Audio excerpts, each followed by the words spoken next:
Changeons des chapitres, l'hémicycle du Palais du Peuple était pris d'assaut ce lundi par des cadres et agents de l'administration publique récemment mis à la retraite. Ils sont venus participer au lancement du programme de formation. À leur intention, cette initiative du gouvernement de la République à travers le ministère de la fonction publique vise à aider le nouveau retraité à se reconvertir.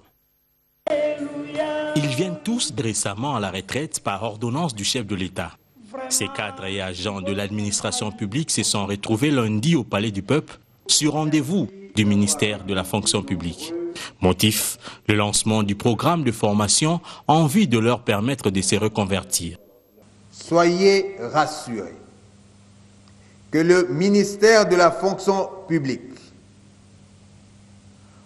en ligne parfaite avec les instructions personnelles du chef de l'État, a mis en place des mécanismes visant la sécurisation des droits statutaires des retraités et prévoit des avantages de nature à donner un visage humain à la retraite.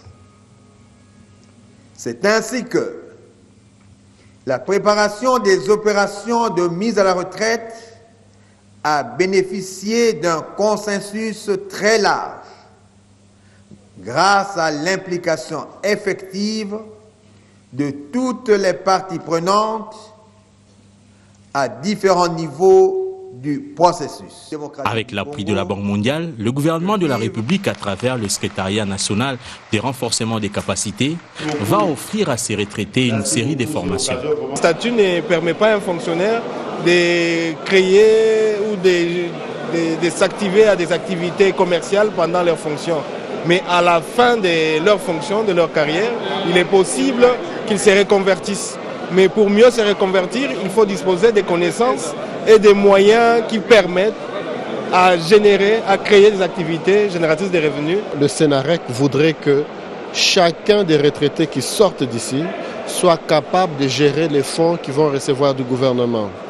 Nous souhaitons qu'ils puissent être capables de lancer une entreprise, de se prendre en charge et de ne plus revenir dans le giron des besoins. Le but poursuivi par l'exécutif national est d'offrir à ces personnes ayant fourni des bons et loyaux services à l'État une retraite à visage humain.